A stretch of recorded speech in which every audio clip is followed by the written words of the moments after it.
आज मुझे मिला एक बहुत बड़ा सरप्राइज जिसके लिए मैं बिल्कुल भी तैयार नहीं थी। इनफैक्ट मेरा तो हालत ही खराब हो गया। तो सब कुछ बताती हूँ डिटेल्स में। Hello and welcome to my vlog. आज गलती से है मेरा जन्मदिन, जिसे हर बार की तरह मैं धूमधाम से इग्नोर करने के इरादे से घर से सुबह होते ही निकल पड़ी। हुआ यूँ, हमारे घर में 2 छोटे मेहमान आना चाहते हैं क्योंकि उनका एग्जाम खत्म हो गया।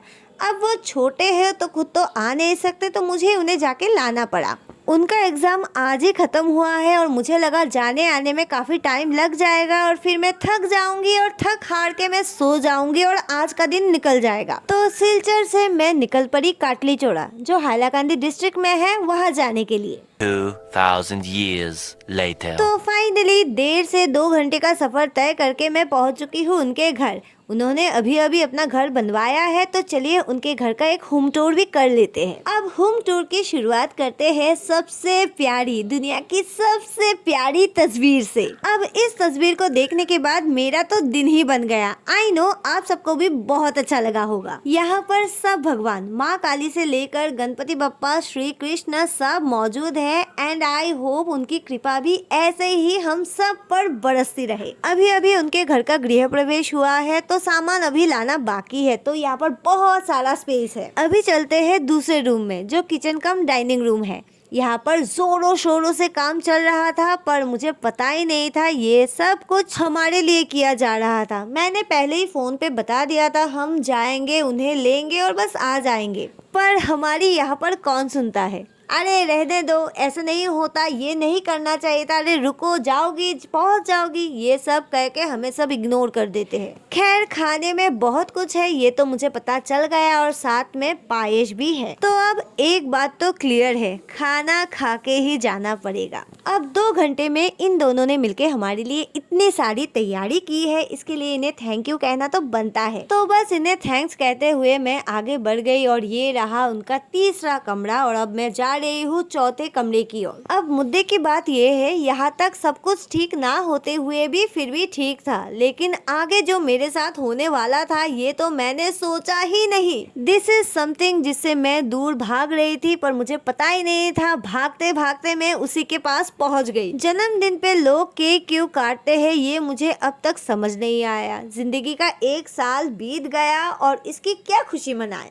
तो सबसे पहले तो मैंने सबको कन्विंस करने की कोशिश की कि ये सारे रिचुअल्स बहुत ही फालतू है, इसे करने की जरूरत नहीं है। पर आखिर में थक हार के मैंने सरेंडर कर दिया है। अब जो भी करना है करवाना है कर लो, बस खत्म करो। और पीछे बेचारा मेरा चाचू कपड़े को समेटते हुए ताकि फोटोज अच्छी आए, पर उन्हें नहीं पता इस चेहरे के साथ अच्छी फोटोज आना मुश्किल ही नहीं नामुमकिन है। खैर केक से ज्यादा तो मैं साइड वाला मिठाई देख के खुश हो गई, क्योंकि ये मेरी फेवरेट है और जब भी मैं उनके घर जाती हूँ ये मैं जरूर खाती हूँ। चलिए अब वक्त आ गया है टॉर्चर के नेक्स्ट लेवल पे जाने का। जी हाँ, केक कटिंग का। मैं लास्ट मोमेंट तक ट्राई कर रही थी किसी भी तरह इस टॉर्चर से निकलने का, किसी भी तरह इसे टाल दूं, लेकिन अब तीर कमान से निकल चुका है। मैं उनके घर पहुँच चुकी हूँ। अब मेरे हाथ में कुछ भी नहीं है सिवाय इस केक को काटने का। तो अपने शर्म को साइड में रख के सारी शक्तियों को समेट के मैं लग गई हूँ केक काटने में, क्योंकि अगर मैं यहाँ पर और डिले करूंगी तो बाद में भी डिले होगा और मुझे इस अनकंफर्टेबल सिचुएशन में ज्यादा टाइम रहना पड़ेगा। Happy birthday to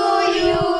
Happy birthday to अब आप सबको लग रहा होगा ये तो नॉर्मल है, सब करते हैं, इसमें इतनी बड़ी बात क्या है, इतना भी ओवर एक्टिंग मैं क्यों कर रही हूँ। पर मैं आप सबको कैसे समझाऊं, क्योंकि मुझे खुद समझ में नहीं आ रहा है ऐसे सिचुएशन में मैं इतना ऑकवर्ड क्यों हो जाती हूँ। और ये सिर्फ आज की बात नहीं है, कुछ भी हो, बर्थडे हो या फिर कोई भी छोटा मोटा अचीवमेंट, जब भी कोई मुझे विश करता है मैं ऑकवर्ड हो जाती हूँ। आप सबके लिए ये सब नॉर्मल होगा, पर मेरे लिए ऑकवर्ड होना ही नॉर्मल है। तो अगर आप लोगों के पास इस बीमारी का कोई इलाज है तो मुझे कमेंट करके बताएं, क्योंकि मुझे इसकी सख्त जरूरत है। साथ ही साथ अगर आपने अभी तक चैनल को सब्सक्राइब नहीं किया है तो आप सबको याद दिला देती हूँ, please subscribe and share the video with your friends and family, क्योंकि वीडियो तो मैं अच्छा ही बनाती हूँ। खैर बहुत मुश्किलों के बाद फाइनली मुझे इस मोमेंट से मुक्ति मिल गई। अब जो मैं कर रही हूँ केक खिलाना, ये मैं कर सकती हूँ, इसमें मुझे कोई प्रॉब्लम नहीं है। पर मुझे अभी पता नहीं था टॉर्चर का दूसरा लेवल अभी भी मेरे लिए इंतजार कर रहा था। वो क्या है ना, जिंदगी में कभी मैंने स्पेशल फील नहीं किया और अब जब कोई मुझे स्पेशल फील कराता है मैं अनकंफर्टेबल हो जाती हूँ। हालांकि मेरे सराउंडिंग्स में जो भी लोग हैं उनके साथ मैं कंफर्ट बॉन्डिंग शेयर करती हूँ, पर पता नहीं क्यों मुझे क्या हो जाता है। देखिए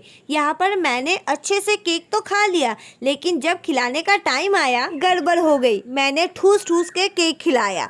एनीवे, अब बारी है टॉर्चर का लेवल 2 का। A few moments later. अब केक शेक खाने के बाद थोड़ी देर में यहाँ वहाँ बैठी और फिर गई फिर से किचन में।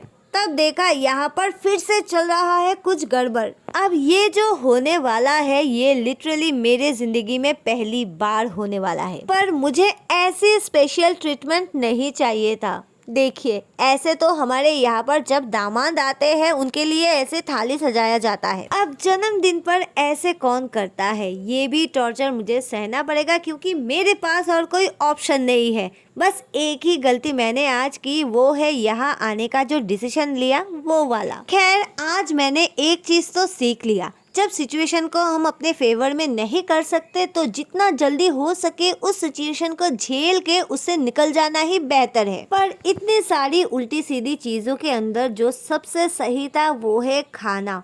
बहुत ही टेस्टी बना था। दाल पनीर एकदम माइंड ब्लोइंग था। किसकी तारीफ करूं किसकी नहीं मुझे समझ में नहीं आया, तो मैंने सोचा जिन्होंने ये सब कुछ बनाया उनकी तारीफ करनी चाहिए। पर आज तारीफ रहने देते हैं क्योंकि मुझे शर्म आती है। खैर अब खाना वाना खाने के बाद अब वक्त आ गया है इन्हें हमारे साथ सिलचर ले जाने का। अब वो थोड़ा बहुत पैकिंग करेंगे, फिर तैयार होंगे और फिर हम सिलचर के लिए रवाना होंगे। तो उन्हें उनका काम करने देते हैं, काम खत्म होते ही हम निकल जाएंगे। अब इसी बीच थोड़ा वक्त मिल गया है तो मैं थोड़ा रेस्ट कर लेती हूँ और बाकी की बातें आप लोगों से अगले वीडियो में करती हूँ। तो अभी के लिए बस इतना। See you in next video. Bye bye.